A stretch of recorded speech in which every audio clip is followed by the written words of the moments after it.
Welcome to writingalong.com. Today's episode is all about I lost my novel, I lost my writing, and the sun's setting right now. Let's turn on that light, right? There we go. This episode is all about how, like I said, you lost something.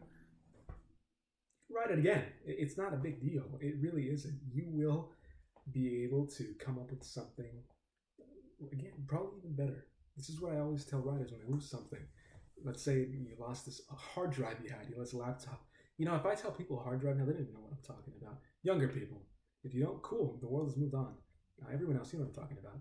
Those text files, those doc files, it's in your Google Drive, you accidentally delete it, you lose access to your email account, that's a real problem now. All this stuff. Or you had it on a notebook and you left that notebook on the train and like some car, it fell out of your bag somewhere, it's just lost, it's gone. Where did my novel go? Where did my writing go? It was so important. I feel so discouraged now. I feel like why did this happen? Maybe it's not meant for me to be a writer. Hello, writing excuses. Again, this is like one of the more advanced ones. You ever think maybe this is no psychiatric psychobabble stuff. You ever think maybe you didn't accidentally lose it? You know, you think some kind of subconscious stuff was working so that you would stop writing, you know, to just throw you off. Maybe it's that. You don't have to believe that. But the point is, I'm saying if you lost your writing, you lost it for a reason. You were supposed to lose it. It was not going to be what it needed to be. That's why it's gone. That's why no one's ever going to see it. That's why no one's ever going to read it. You shouldn't mourn it so much, and just admit that, hey, it had to go. Like if it didn't have to go, it would still be here, wouldn't it? It really would. And as a writer, you have this great ability to then move forward. You know, you ever think you don't really have any, as long as you're alive, you don't have any last words for the most part. You're able to keep going. Your thoughts continue and continue, and they never end until you do. And that's another topic. That's another discussion. We're not getting into what happens after that stuff. That's for your spiritual and religious, however you understand the world, whatever your worldview is, right?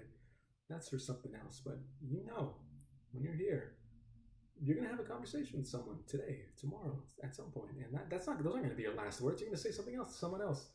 And that's much like what it is with writing. And just on the page, it's the same thing. You're never going to have a last conversation.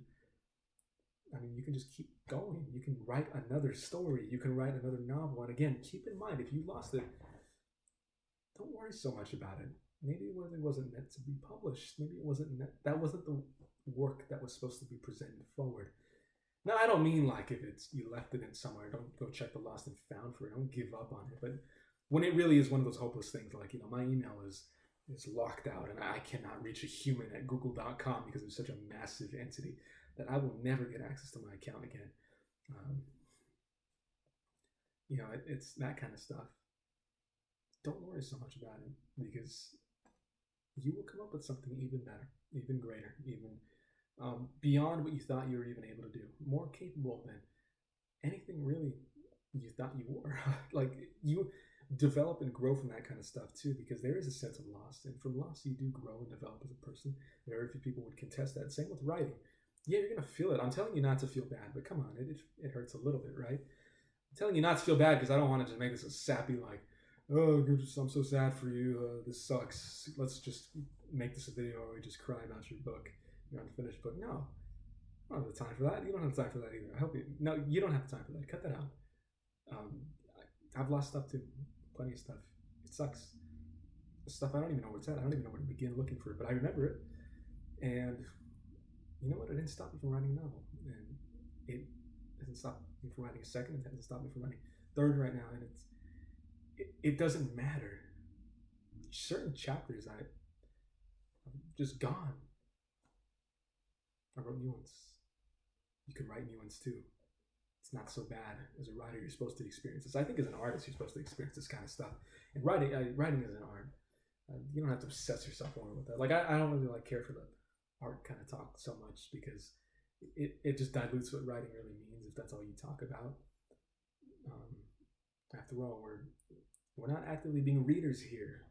We're being writers. We're putting words down. We're not reading other words that people have written for us as much when we're in the physical act of writing. So what I'm saying is start acting like a writer. Start thinking like a writer. Start being like a writer. Or else you're going to just get stuck in these habits that keep you down, that prevent you from really writing your book which you should be doing, which it shouldn't even be an issue here if you let these excuses go. If you realize that whatever you lost, you can make it again. You can create it again, probably even better. Most likely, I guarantee you, even better. Nothing you wrote was so immortal.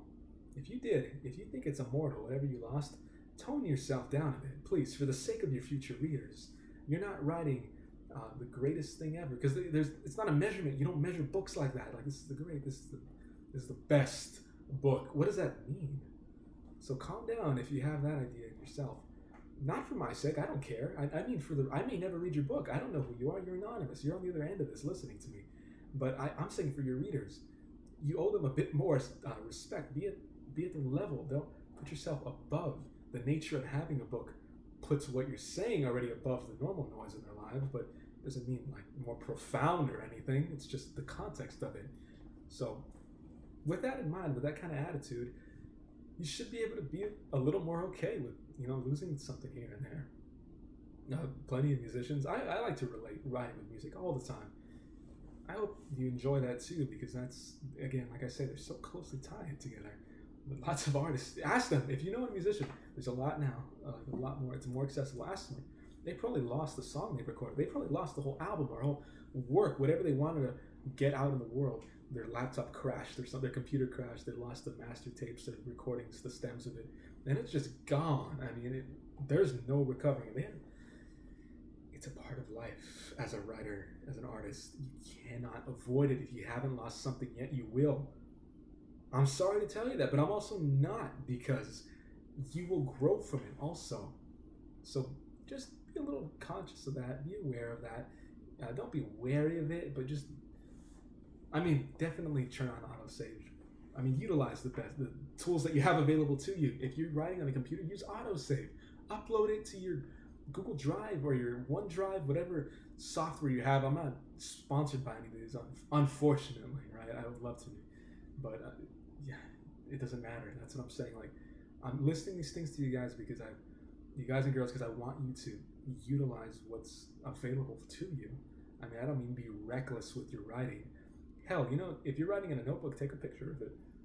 Like, when you're done writing for the day, just snap a little screenshot. Like, that's what I've done before, and it works out just fine as a little backup.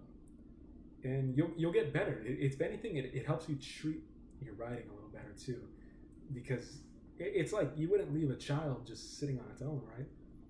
Or developing child, like really young. Like, no, you take care of it, and it's a little. Okay, this part's a little sad.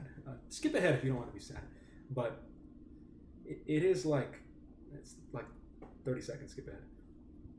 It's like letting a kid die, before it really even had a chance, and it's sad when you really write something that you dedicated to and it's gone because you neglected it. You didn't back it up. You didn't make more copies of it as you were writing it, as you're doing this manuscript, this draft.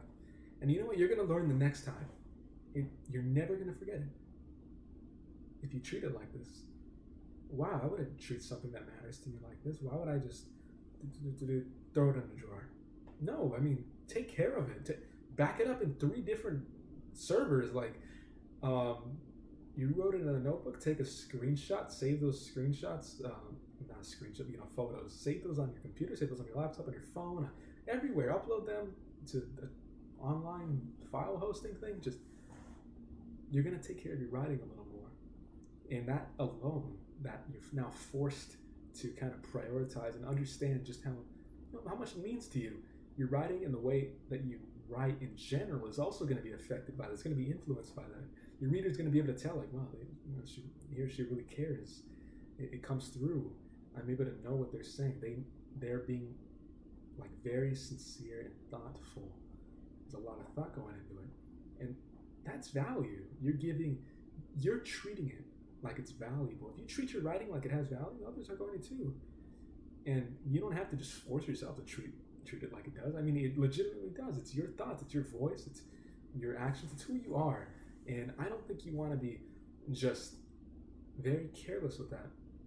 So it's a little benefit, a little hidden benefit there that you'll find when you lose your writing. You'll lose your novel.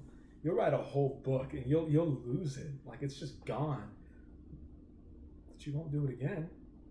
Not the way you did before. I mean, you're forced to be a little more careful. And that's not exactly a bad thing. It's not a bad thing at all. Treat your writing well. And I'm telling you right now, if you haven't lost anything yet, now you're like, oh man, I should be a little more careful. Yeah, be a little more careful. But be aware that it's still going to happen because there's only so much I can tell you. And back your stuff up. Not just for the sake of it, but because it actually affects the outcome. It affects the result. The words you choose, the way you choose them, the way you will tell a story, it all becomes relevant because it's important. It's like the people that you would share a story with in person. That affects how it's going to be taken. Because they're like, wow, you decided to tell me. You're not just out on a street corner just yelling into a megaphone and getting arrested for it for no reason. Like what? Like, you know what I mean? You're telling it to people who matter. You're writing it like it matters, isn't it? Write like you mean it. Write like you mean it. As nice as much as I would wish I could sum it up in a little trendy statement. Write like you mean it and save your work. It's not really that kind of stuff. It's this discussion that we got to have about it. And I want you to consider the discussion too. Tell me if you've lost any writing as well in your life and how you felt after. I have this guide on my website, How to Write a Book in 30 Days. That'd be really nice if you lost your book, right? How to Write a Book in 30 Days. It's completely free. It's on my writingalong.com. Shoot it to your inbox and it'll live there. Live there, a nice little home until you finally put it to use. Why not put it to use today? All right, I'll see you around. Thanks for stopping by today as always. See you in the next episode.